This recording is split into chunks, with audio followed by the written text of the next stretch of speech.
So, welcome to Conservatism and the idea of tradition. For conservatives, the concept of tradition is rather important. And tradition is basically the idea that practices, institutions, ideas have endured through time and should endure through time. They believe in continuity and indeed conservation, so that ideas, customs, practices should move through the generations. Okay, and this is a little different to the idea of progress, of course. So they reject the idea of a progressive politics and of progress per se, because that implies movement forward, and conservatives are deeply suspicious of this. However, you might argue that many conservatives, especially within the British tradition and in the Burkean tradition, are not reactionary. So they don't necessarily believe in turning the clock back. Although many conservatives, of course, are accused of being reactionary and certainly accused of rejecting progress.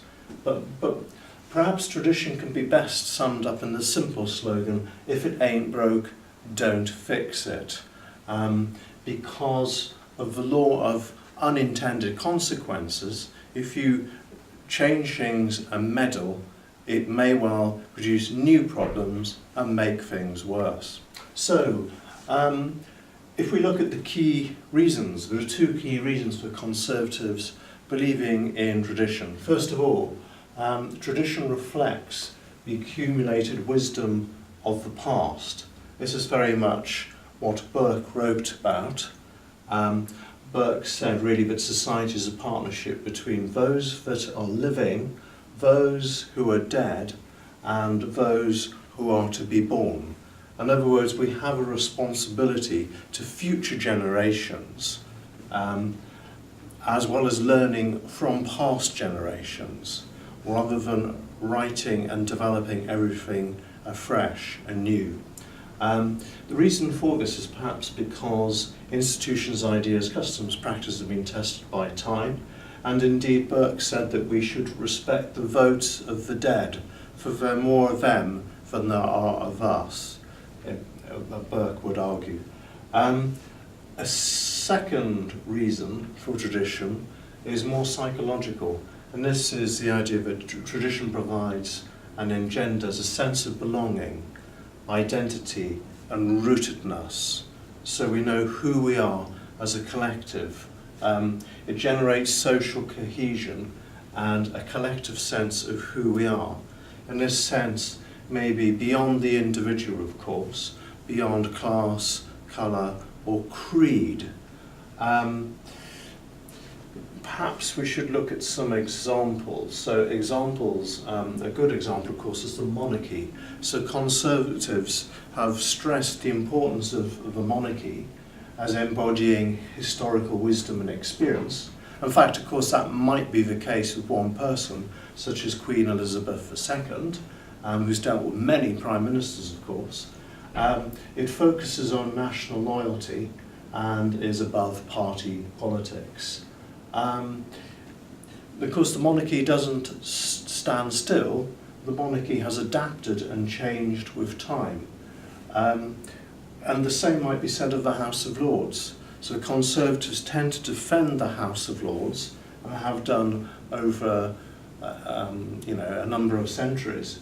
But of course, conservatives aren't against adaptation, and of course, the Lords has changed and his role has changed, as you know. Now more trite but probably significant examples of mentioned by great conservatives such as Roger Scruton are the idea of red phone boxes or red letter boxes, the English landscape, the last night of the proms, Covent Garden Market. I'll come back to that. These all provide a sense of our identity, of who we are, of what we are as a country. And these are valued by conservatives.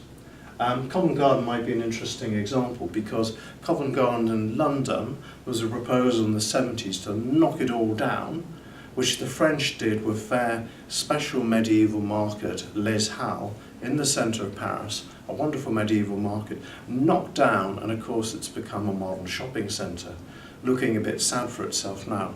Whereas in Britain, Geoffrey Ripham, the Environment Secretary at the time, said, save Covent Garden, save St Pancras Station.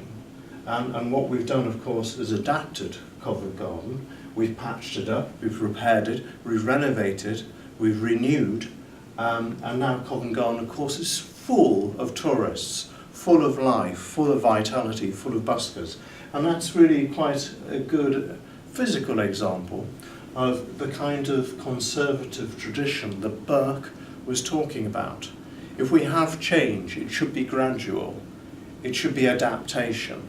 Another great conservative was Michael Oakeshott, who lived through a fair bit of the 20th century, and he said that innovation, if we're talking about a conservative view of change, an innovation should grow out of the present and be a response to some specific defect, like a defect in terms of our democracy as regards the House of Lords. Or in Covent Garden, the fact that the market, the vegetable market, which was there, had to move to a bigger area at Nine Elms.